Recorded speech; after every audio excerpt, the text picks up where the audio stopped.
no fue muy positivo para México, que digamos.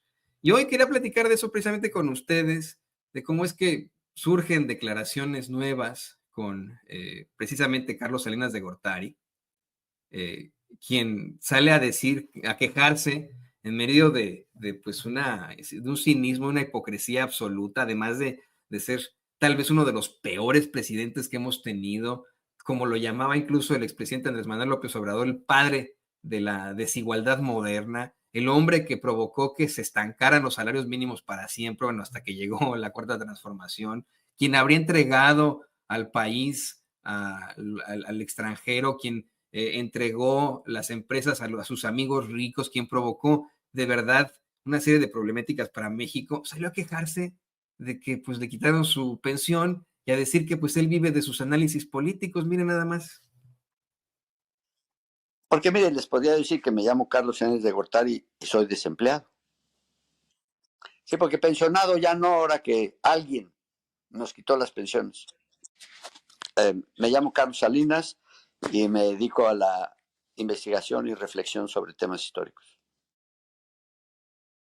Que se dedica a la investigación y reflexión de temas históricos, al análisis, dice este cuate que, insisto, eh, eh, probablemente es de los peores políticos que hemos tenido los mexicanos. Vamos, es que aquí hasta sobran calificativos, sobran las situaciones infames en las que incurrió este tipejo. ¿Qué opinas, querido Paco? Toño, fíjate, primero voy a complementarlo algo con lo que decía Kurt, pero ligado con Salinas y todo lo que le dieron a las mineras, que ciertamente de pronto parece que son anónimas, pero la verdad es que son no pagan impuestos, dividen a las comunidades. Sí, yo puedo atestiguar que trabajan con el crimen organizado. En 2016 publiqué un libro que se llama La guerra que nos ocultan.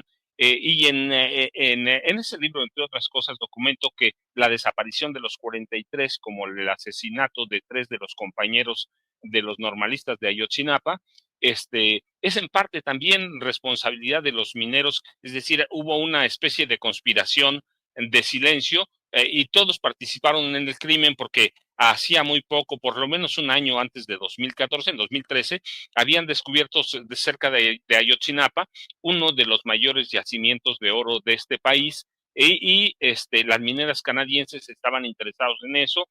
Había un plan del ejército, del gobierno mexicano, discúlpame, con apoyo del ejército, para desaparecer la normal rural Raúl Isidro Burgos. Pero esa es otra historia. Pero sí, los mineros han estado involucrados, los mineros canadienses, en cualquier cantidad de asuntos oscuros, incluida la desaparición de los 43. Pero yo en la guerra que nos ocultan, publico el caso o documento el caso de un tipo que se llama Robert McEwen, que es un hombre de negocios canadienses que en una época fue dueño de una extractora que se llamaba McEwen Mining, que se creó en 2012, pero lo más conocido de él era en realidad que era el ejecutivo de oro, porque había convertido a la Gold Corp, una gran extractora canadiense con sede en Vancouver, la había hecho de la nada en una extractora que vale $20,000 millones en los mercados internacionales y en la segunda extractora más grande del mundo,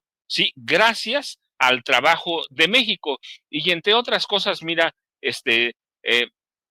yo lo que digo es que, por ejemplo, McEwen dio a conocer la riqueza en oro en México, la riqueza minera en México, porque, por ejemplo, le resultaba natural retratarse sentado en 100,000 onzas de oro en forma de barra, que eran unos $68 millones. Aquella foto es famosísima, oro de mexicano, en 2003 se la tomó. En 2003, para ilustrar un reportaje en una revista electrónica que se llama Metal News. El reportaje lo firmaban Allen Alper y Anita Berma, pero cuando tenía 53 años, cuando se da esta foto, muestra la riqueza de oro en México, que es insultante. No la mostraron aquí, la mostraron a Canadá, 100,000 onzas de oro.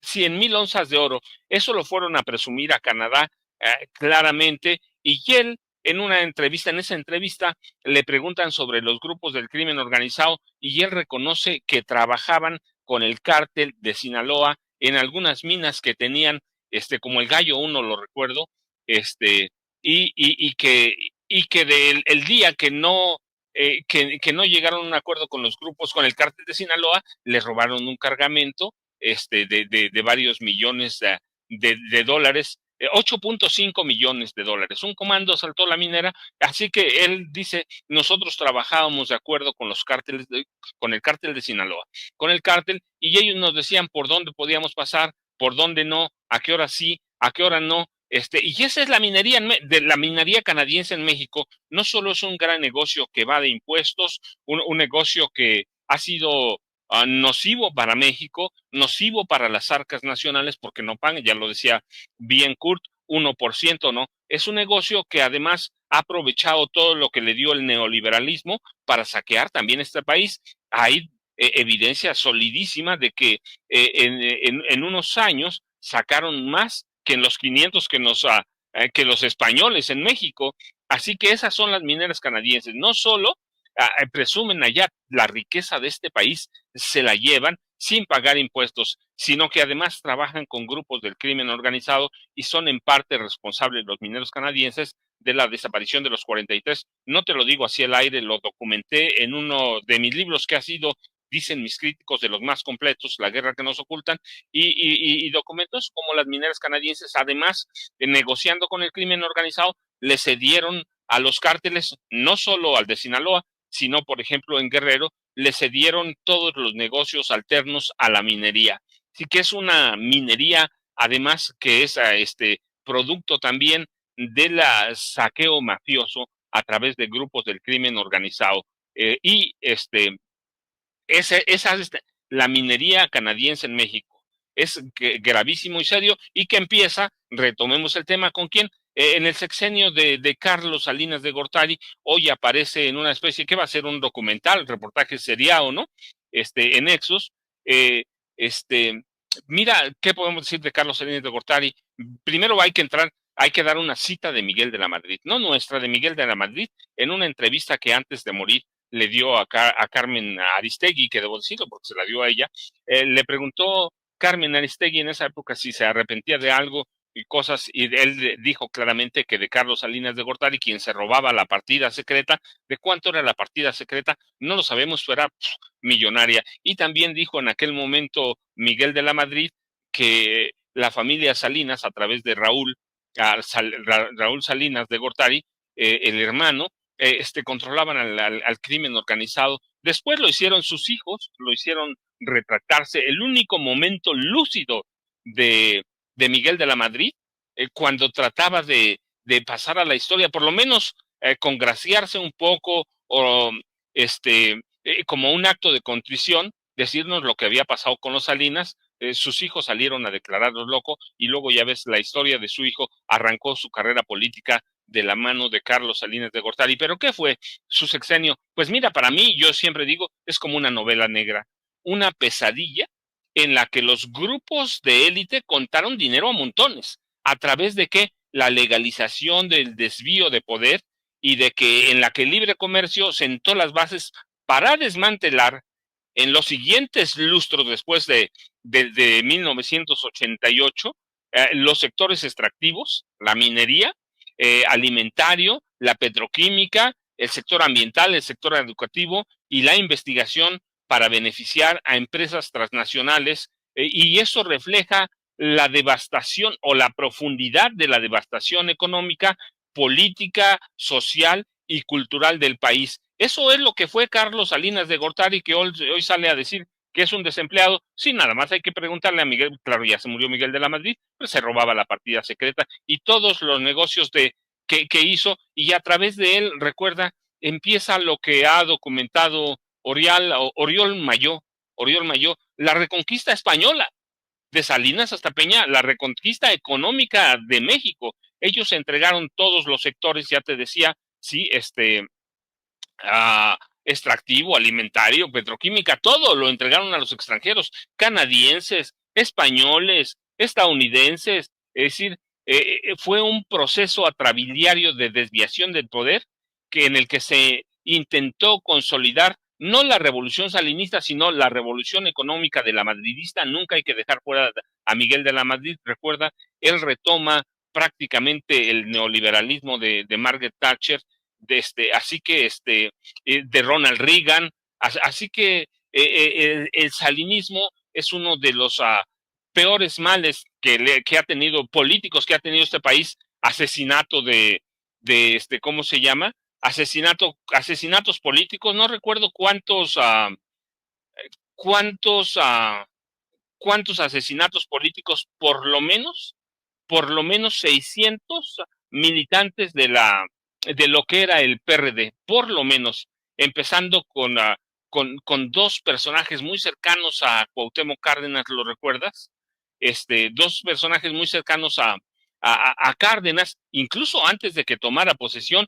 Con él viene el fraude de 1988. No he podido escuchar este podcast con Nexos, pero seguramente no van a hablar de aquel fraude escandaloso de 1988, pero con él se dan los asesinatos de quién, del cardenal Juan José Posadas Ocampo, Luis Donaldo Colosio Murrieta, José Francisco Ruiz Macié, su cuñado, y hay evidencias, porque además fue condenado, que lo asesinó, lo mandó a asesinar su hermano, Raúl Salinas de Gortari, y se da la desaparición de Manuel Muñoz Rocha, que todavía no lo encuentran hasta ahora, ya lo dieron por muerto legalmente.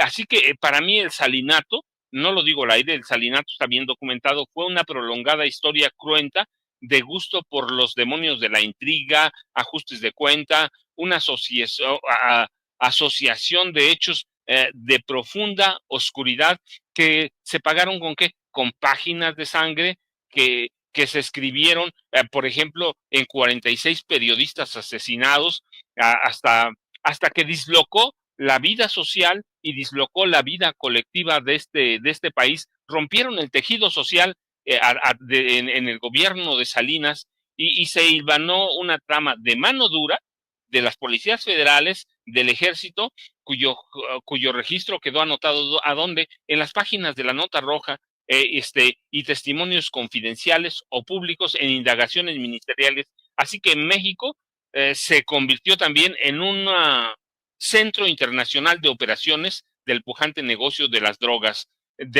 ilegales duras, que metería al país ¿en qué? En una espiral de violencia extrema que se viene a endurecer o a empeorar ¿con quién? Con Felipe Calderón Hinojosa, primero con Ernesto Zedillo, cuya familia política, el suegro y los cuñados controlaban el cártel de Colima, que eran los reyes de la producción de drogas de diseño, y nos metimos en una guerra irracional militar. Salinas, Zedillo usan a los militares ¿para qué? Para matar. Zedillo crea los Zetas. Si bien Carlos Salinas de Gortari abrió la puerta desde la Dirección Federal de Seguridad, se controlaban todos los cárteles de la droga, todos, absolutamente. Y Zedillo, ¿qué hace? Pues crea los Zetas desde el Comando Zulu del ejército. Así que del salinismo, mira, hay mucho que platicar, hay mucho que decir. Yo quiero escuchar ese podcast, seguramente vamos a tener más conversaciones sobre esto. Ahí está Kurt, pero para mí nunca ha habido un presidente civil tan repudiado, incluido Peña, incluido Calderón, tan repudiado como Salinas. ¿Recuerdas el nombre de Salinas? ¿A qué se asocia? Cinismo, incapacidad, desprestigio, corrupción, asesinato, narcotráfico y mentiras. Así que, y él se asoció su estilo ¿qué? A la demagogia de López Portillo, y fue un solapador de las tropelías de su hermano Raúl Salinas de Gortari, que da nacimiento ¿a qué? A Ricardo Benjamín Salinas Pliego. Tú ves, todo está concatenado, todo está bien hilado. Así que él es una mascarada grotesca de política, Carlos Salinas de Gortari, una mascarada grotesca que ahora, como decías bien con Luis Guillermo Hernández, tratan de ser o de convertirse en el eje para la reconquista de México desde España, Toño y Kurt. Así que no, de Carlos Salinas de Gortari, mira, es tema de por lo menos de 2 de mis libros. Para mí, El Salinato fue una larga novela que debe sumarse a los capítulos más feos de terror de este país, empezando por los anómalos comicios federales de 1988, un fraude avalado por la Casa Blanca, Toño y Kurt. No, efectivamente, uno ve en Carlos Salas de Gortari exactamente qué es lo que le viene a la mente: el chupacabras, una rata, el asesinato, los magnicidios de ese momento, la caída del sistema financiero mexicano, lo peor de lo peor. Se hicieron hasta canciones de este sujeto, personajes que hoy pues no son tan rescatables como Alex Lora y el Tri hasta le hicieron esta canción, ¿no? Muy interesante junto con muchos otros. Efectivamente, de los expresidentes más cuestionables que han existido sobre la faz de la historia de México, de los más, tal vez el más repudiado, como bien dices, Paco. ¿Tú qué opinas, Kurt? ¿Qué opinas de esta situación? Bueno, antes que nada, yo creo que es fundamental hacer ese tipo de repasos brutales de estos capítulos tan oscuros en la historia mexicana, ¿no? Para los jóvenes, ¿no? Como decía muchas veces el presidente López Obrador, ¿no? La otra noche, pues, estaba cenando con un amigo músico, estaba ahí su hija, estábamos platicando, él y yo, de, pues, Oaxaca 2006, de cómo habían sido las cosas aquí en este momento, Lapo, las barricadas, ¿no? Ulises Ruiz y la tentativa de desalojo muy brutal, luego la llegada de la PFP en octubre, la batalla de Cinco Señores, la tentativa de silenciar a las radios, ¿no? Radio Cacerola, Radio Universidad, ¿no? La respuesta de la ciudadanía, y luego el último desalojo brutal del 25 de noviembre, ¿no? Pues que fue básicamente la primera movida de Calderón, ¿no? Para iniciar su espuriato, ¿no? Ahí para empezar con su mano dura, pues a semanas, a una semana de tomar el poder ilegalmente, ¿no? Pues esto, pues lo estamos platicando. Y luego, pues me di cuenta que su hija nació en 2006 y ahora es universitaria, pues está empezando su primer año, pero todo eso, pues, era nuevo para ella, no sabía, ¿no? Es decir, pues había escuchado unas cuantas cosas, ¿no? Pero pues hay toda una generación que creció después de Oaxaca 2006, o después de el fraude de 2006, y pues incluso más después del fraude de 88 y todos esos años tan oscuros que nos contó Paco con tanto detalle, ¿no? Por eso es tan importante, porque no son cosas que vayan a escuchar en Televisa, en Azteca, en Reforma, en Universal, en Milenio, en Aristegui, ni nada de eso. Es tan fundamental tener memoria histórica, es tan esencial tener memoria histórica y nunca, nunca, nunca olvidar para nunca regresar a eso.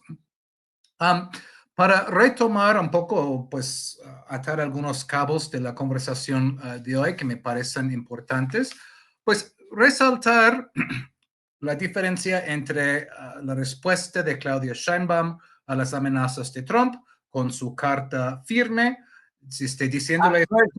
Perdón que te interrumpa, pero es que estamos justo haciendo un enlace, perdóname, te ofrezco disculpas, querido Kurt. Claro. Permítame, vamos, es que sabes que tenemos en estos momentos un enlace directo con Vicente Serrano, está en medio del frío, ahí en la Ciudad de los Vientos, en Chicago, Illinois. Tú estás ahorita en el primer mundo, Oaxaca. Espérame tantito, vamos con él porque quiere hablar contigo. Te escuchamos, Vicente Serrano. No, pues déjenme meter la cuchara a mí también, y estoy escuchando lo que dice Paco y lo que dice Kurt, y me parece